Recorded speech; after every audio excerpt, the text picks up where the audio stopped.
If you're a diehard Browns fan and love breaking down the game like we do, hit that subscribe button and turn on the bell so you never miss a blitz. David Njoku's story this season with the Cleveland Browns feels like one of those rare reminders in modern sports that loyalty still means something. In a league where trades can happen at the drop of a hat and players can go from one coast to another overnight, Njoku has made it clear that, for him, Cleveland is home, even when things aren't exactly glamorous. The Browns sit at 2-6, struggling through yet another turbulent season filled with injuries, inconsistencies, and questions about the future of the franchise. But when the NFL trade deadline passed and the dust settled, David Njoku was still wearing brown and orange. And not only was he there, he was genuinely happy about it. The rumor mill had been swirling for weeks. Analysts on sports radio shows debated whether Njoku would be shipped off to a contender hungry for a veteran tight end. Social media threads buzzed with speculation, imagining him catching passes from quarterbacks like Josh Allen or Patrick Mahomes. Even some Browns fans, exhausted by another losing season, figured it would be best for Njoku to chase a ring elsewhere. But if you thought he wanted out, think again. The man himself shut down all that noise with one powerful message. "I'm happy as hell, bro. I'm happy. It's because I'm here." There's something almost refreshing about that kind of clarity in a time when loyalty in sports feels as rare as a snow-free December in Cleveland. Njoku's happiness isn't rooted in delusion. He knows where the Browns stand. He knows they're 2-6, buried deep in the AFC standings, and realistically out of contention for anything meaningful this year. But he also knows what it means to build something, to grind through the tough years, and set a foundation that could one day lead to real success. Maybe that's why he signed that extension back in 2022, believing in his role, believing in what Kevin Stefanski's offense could be, and believing that Cleveland could eventually rise. Still, this year has been frustrating for everyone involved. The quarterback situation has been shaky, the offensive line inconsistent, and even the defense, once touted as one of the league's best, has struggled to find rhythm. And yet, through all of it, Njoku continues to show up, play hard, and bring energy to a team that desperately needs it. Of course, his production this season hasn't been earth-shattering. Through 7 games, Njoku has 27 receptions for 260 yards and 2 touchdowns. Those aren't the kind of numbers that will turn heads on ESPN's highlight reels, but they don't tell the whole story either. Njoku's role in this offense goes far beyond the stat sheet.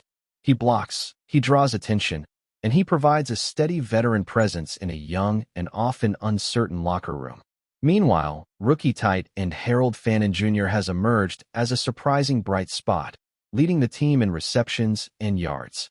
In another context that might create tension, a veteran feeling threatened by the younger guy taking his targets. But Njoku has handled it with class. He's been supportive, he's been engaged, and most importantly, he's been committed. That says something about his character and about how much he genuinely values being part of this franchise.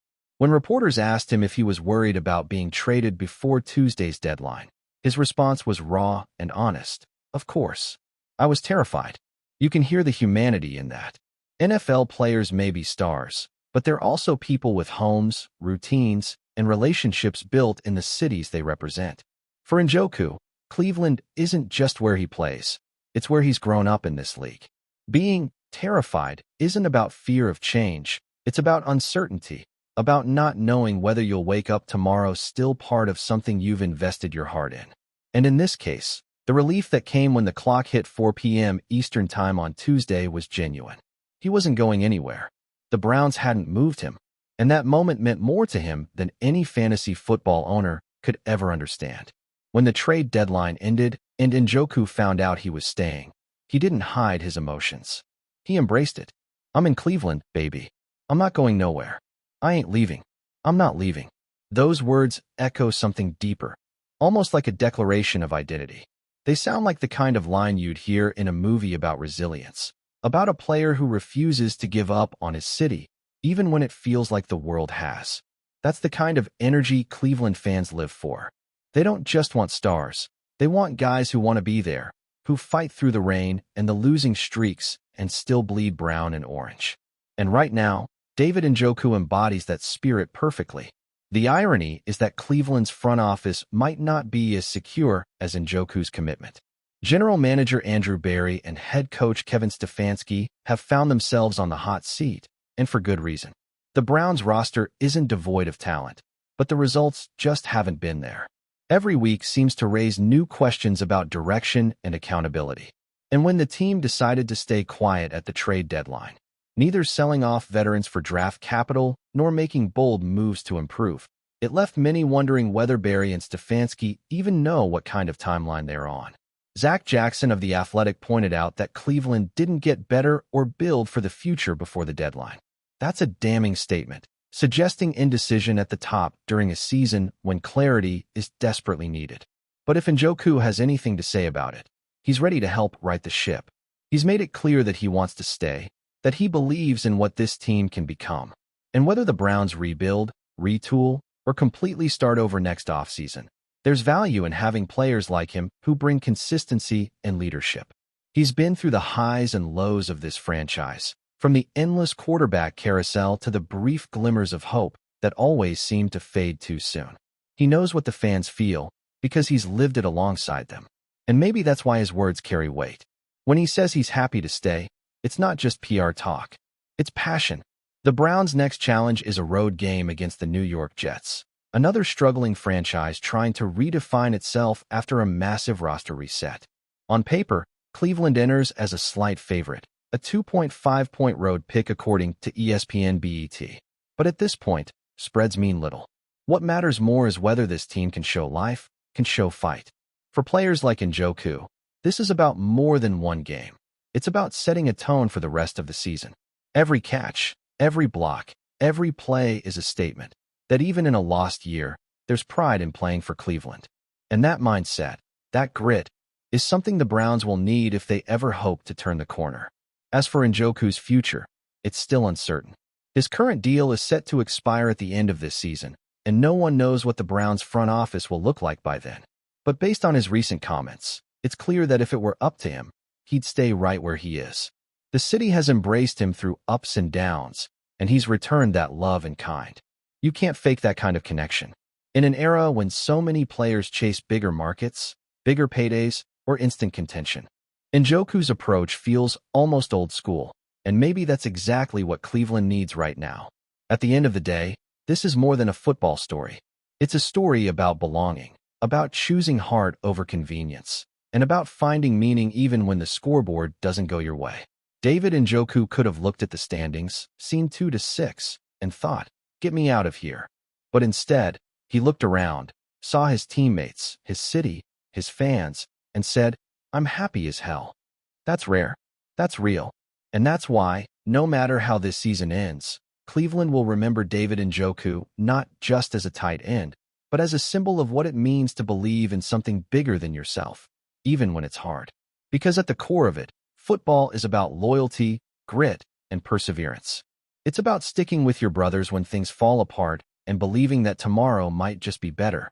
Njoku's story this week, staying in Cleveland when so many expected him to leave, might not change the Browns' record, but it changes the tone. It reminds everyone in that locker room that not every victory shows up in the standings. Some victories are about staying put, standing tall, and saying with conviction, "I'm not leaving." And for Cleveland fans who have seen too many people walk away, that kind of promise means everything. Enjoying the content so far? Smash that like button and drop your take in the comments. We want to hear what you think about the Browns this season. Myles Garrett has finally broken his silence. And let me tell you, the football world is buzzing right now. The star defensive end, known for his ferocity on the field and his candid personality off it, has made some explosive comments that are sending shockwaves through Cleveland and beyond. According to Garrett, there's serious tension brewing within the Browns locker room, and it's centered around one player whose potential return nobody seems to want. The rumor mill has been spinning for weeks, but Garrett's words may have just set the record straight, or at least opened the door for speculation that's about to get downright wild. In a recent interview that's already gone viral across social media, Garrett didn't mince words. He reportedly said, and I'm paraphrasing here because the clip has everyone replaying it 1,000 times, that nobody on the roster wants him back in Cleveland. Now, for fans, analysts, and rival teams alike, that's basically a football bombshell, and the implications are enormous. The Browns have been through a roller coaster season, with highs, lows, and controversies that have kept the fanbase on edge. Garrett, as one of the leaders of the defense, has always been vocal about team culture and chemistry. So when he drops a statement like this, it's not just idle chatter. He's not just stirring the pot for attention. He's hinting at real unrest within the squad. The speculation, of course, points to a player whose presence in the locker room has been divisive. Someone who has either clashed with teammates or whose off-field antics have left a sour taste among the team leaders. In Garrett's world, if the locker room doesn't support it, the team chemistry suffers. And that's a big deal when you're gunning for a playoff spot. Immediately after the comments, social media exploded. Fans, journalists, and insiders started dissecting every word, replaying interviews, and digging into past incidents that might hint at which player Garrett was talking about. Some point to past stars who left on sour terms. Others speculate about new acquisitions or former veterans considering a return. The Browns organization has, predictably, stayed tight-lipped, but whispers from inside the building suggest Garrett's remarks are hitting a nerve. Sources close to the team, who spoke under condition of anonymity, indicated that while Garrett is respected, his blunt honesty sometimes ruffles feathers, especially when it exposes internal disagreements that the franchise usually keeps behind closed doors. And let's be real. In the NFL, locker room politics are as critical as on-field performance, maybe even more so. A player returning to a team where the majority of the roster doesn't want him? That's a recipe for drama, tension, and potentially a complete shakeup of the team dynamic. Now, consider Garrett's position here. He's not just a player with a big mouth. He's a defensive anchor, a leader whose opinion carries weight. When he says something, teammates listen, coaches notice, and rival teams start circling. His reputation for being brutally honest means that nothing he says should be taken lightly. The timing of this statement is also fascinating. With the trade window open and rumors swirling about potential moves, Garrett's comments could influence the front office's decisions in a very real way. Teams don't just ignore a locker room leader speaking out. They assess, they strategize, and they sometimes act. Could this mean the Browns might be more inclined to part ways with the player in question rather than reintegrate him into a tense locker room?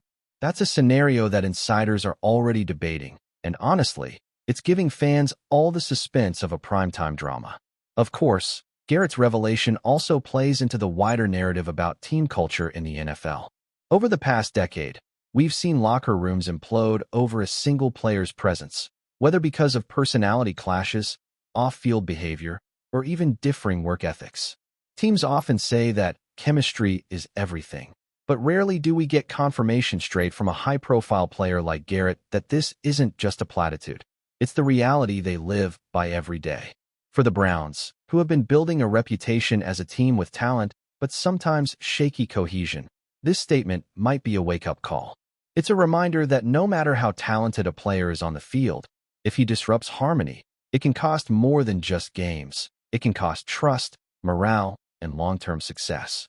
The speculation alone is enough to dominate headlines for weeks, but there's also a human element to consider. Garrett's willingness to speak openly about this issue suggests he's deeply invested in the team's success and unwilling to let ego or politics get in the way of what he believes is right for the Browns. But it also opens him up to criticism. Some may argue that he's overstepping, that calling out the locker room so publicly could create divisions or put unnecessary pressure on the front office. And yet, if you know Garrett's personality, this is precisely the type of move he's likely to make. He's never been one to shy away from confrontation or from speaking his mind, and in many ways, that honesty is what makes him one of the most respected and feared defensive players in the league. Meanwhile, the player in question, who is yet to respond publicly, is suddenly in the crosshairs of every sports analyst and commentator in the country. Every past highlight, every social media post, every interview is being scrutinized for clues about how he might handle this. Will he push for a return despite the backlash? Will he remain silent and let the rumor fade? Or will there be an explosive rebuttal that further inflames the situation? The possibilities are endless, and each one has serious implications for both the player's career and the Browns' future. Imagine the tension in the locker room if this player does show up, while a star like Garrett has openly declared that nobody wants him there. The dynamic could shift overnight, and not necessarily in a good way. And then there's the ripple effect beyond Cleveland. Rival teams are watching this situation with keen interest. An internal conflict like this can sometimes translate into an advantage on the field. Opponents might see a team divided and think, here's our chance. Meanwhile, fantasy football players, sports bettors, and NFL pundits are all recalculating strategies and predictions. Garrett's statement doesn't just stir drama in the locker room. It sends shockwaves across the league, because it's rare to hear a player so directly question the return of another in such a high-profile way. In an era where media soundbites can shape narratives for months, this is exactly the kind of story that will dominate sports talk shows, podcasts, and YouTube channels for weeks to come. Ultimately, what we're witnessing here is more than a rumor. It's a potential turning point in the Browns season. Garrett has thrown down the gauntlet, and now everyone is watching to see how the team, the player, and the organization will respond. Will the Browns side with their star defensive end and reinforce team unity? Or will they gamble on reintegrating the controversial player despite the apparent opposition? And what does this mean for Garrett himself? Will he remain the unwavering leader we've come to know, or could the friction challenge even him? Only time will tell, but one thing is for certain. Myles Garrett's words have ignited a firestorm that shows no signs of dying down anytime soon. The NFL thrives on drama, rivalries, and unexpected plot twists, and right now, the Browns are at the center of a story that could define not only a season but a chapter in the franchise's history. Fans, insiders, and casual observers alike are hanging on every tweet, every snippet of video, every possible leak from the Browns headquarters. The suspense is almost unbearable, and the narrative seems to be evolving in real time. Garrett's boldness has set the stage for what could be one of the most intriguing locker room sagas in recent memory. And as we wait for reactions, statements, or even denials, one thing is crystal clear. Myles Garrett has made his stance known, and the Cleveland Browns are never going to be the same again. Rumor, reality, and strategy are colliding in a way that only the NFL can deliver, and fans are witnessing firsthand the drama, tension, and raw honesty that makes football more than just a game. It's a spectacle, a story, and right now, a full-blown saga. Thanks for riding with us on another Browns Blitz. If you liked the video, share it with a fellow fan, hit subscribe, and ring that bell so you're always part of the Dawg Pound conversation. Go Browns!